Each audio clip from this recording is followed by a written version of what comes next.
գործիքները, որոնք իրենց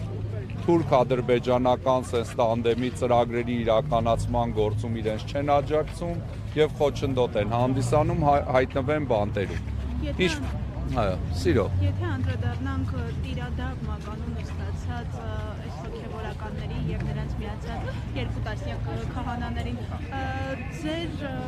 նախ ինչպես կմեկնաբանեք նրանց այդ քայլը եւ ինչու են ձեր հոգևոր ընկերները։ Փառք Աստծո, այս իրավիճակում մենք Մասյացոտնի թեմում ունենք նոր առաջնորդական տեղապահ, մեր լավագույն վարդապետներից մեր եկեղեցու Ռուբեն Վարդապետ Զարգարյանը այսօր երեկ նշանակվել էր Մասյացոտնի թեմի առաջնորդական տեղապահ եւ դա ժողովրդին շատ ուրախացրեց, բայց տեսանք ինչպես իշխանությունները վարչական ռեսուրսի կոպիտ չարաշահմամբ եւ ոստիկանական ուժերի անօրեն գործնեության արդյունքում նորանշանակ թեմակալ առաջնորդի մուտքը փորձում էին խոչընդոտել առաջնորդանիստ եկեղեցի եւ առաջնորդարան։ Եվ այս իրավիճակում տեսնում ենք, որ կան որոշ հոգևորականներ, որոնք միացել են Նիկոլ Փաշինյանի հակաեկեղեցական արշավին եւ բնականաբար իրենք միացել են ոչ կամավոր կերպով, իրենք միացել են Նիկոլ Փաշինյանին շանտաժի, կարելի ասել իրենց դեմ ունեցած կոմպրոմատների վախից եւ տեսնում ենք, որ այդ տիրադավ եպիսկոպոսների կողմից, որոնցից նաեւ Գևորգ Սարոյանն էր, իր թեմի քահանաների վրա բռնաճնշումներ էր իրականացվում եւ Մայրաթորը փորձեց քահանաներին պաշտպանել այդ բռնաճնշումներից նաեւ այդ նշանակումով։ Բայց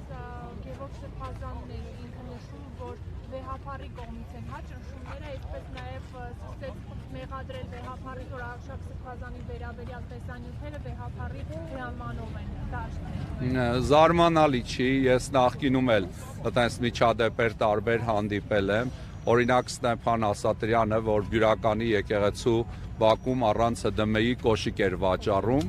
ում նախկին կարգալույց քահանաներից մեկը այդ մասին լրագրողը իրեն հարց է տալիս, ասում է ճիշտ է, որ Բյուրականի եկեղեցու Բաքում կոշիկ եք վաճառել, ինքը սկսում է սարուձոր ընկնել հարցին ուղիղ պատասխանելու փոխարեն։ Գևորգ Սրբազանը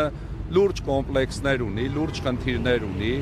եւ միշտ ինքը վատ է տրամադրված եղել Արշակ Սրբազանի նկատմամբ, ոմանց կարծիքով իր կարճահասակ լինելու պատճառով ինքը միշտ կոմպլեքսավորված է եղել եւ իր մոտ արդեն Նիկոլ Փաշինյանին միանալուց հետո սուտ խոսելը բնական է, Նիկոլ Փաշինյանի շրջանակում եղող մարդկանց բնորոշ երևույթ է սուտ խոսելը, որից մենք չենք զարմանում, ես կզարմանայի մինչեւ տիրադավ դառնալը եւ Նիկոլ Փաշինյանին միանալը ինքը ստեր, բայց Նիկոլ Փաշինյանին միանալուց հետո իր սուտ խոսելը կարծես թե բնական վիճակ է իր համար։ Մեկ այլ աղմկահարույց հայտարարություն է արել Տեր Հաջան, ասել է, որ վեհապար հայրապետն է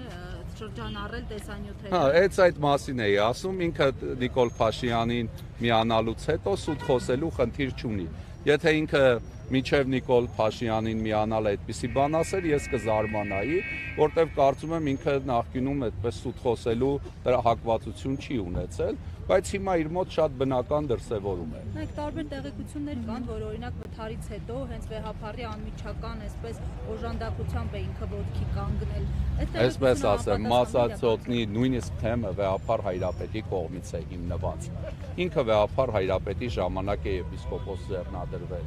Իր կյանքի, ասենք, ձեռքբերումների մեծագույն մասը պարտական է վեհապար հայրապետին։ Ես զարմանում եմ իրենց նաև երախտամոռությունից, այդ իրադավ կոչվածների երախտամոռությունից եւ նաև միաժամանակ հիանում եմ վեհապար հայրապետի մեծահոգության, համբերատարության, որ նայեք ինչքան երկար ժամանակ վեհապար հայրապետը համբերատար կերպով սպասում է, որպեսզի իրենք օրինական կանոնական դաշտ վերադառնան։ Եվ փառք Աստծո տեսնում ենք, որ Մասյացոտնի թեմի քահանաների հիմնական մասը իրենք Մայրաթոր Սուրբ Էջմիածնի, վեհապար հայրապետի եւ իրենց հավատքի մեջ իրենց ուխտին հավատարիմ են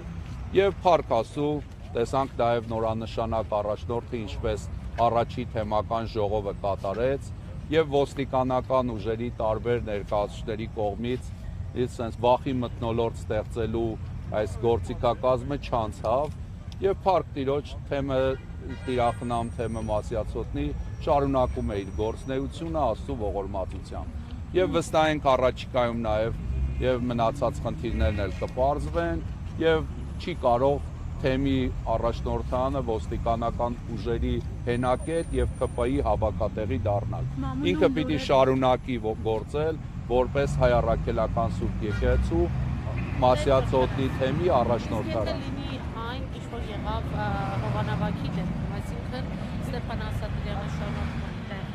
ցիսակետանից։ Ժամանակավոր է Ստեփան Ասատրյանը պարտավոր է լքել Հովանավանքը, որտեղ ինքը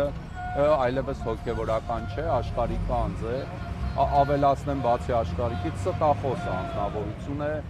ես ինքս էլ ականատես եմ եղել ինչպես է ինքը ստում, նաև զրպարտիչ է, քահանաների մասին զրպարտանքի պատճառով թեմի քահանաների տներում խուզարկություն են կատարվել եւ նաև ապօրենի կերպով թեմակալ առաջնորդը այսօր կալանքում է գտնվում։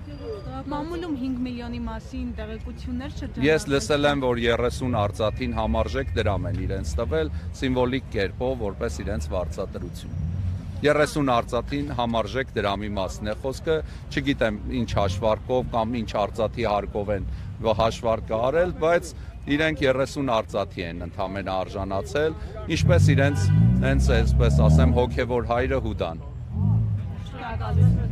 Աստված բոլորի կողմ։ Շնորհակալ եմ հարցերի համար,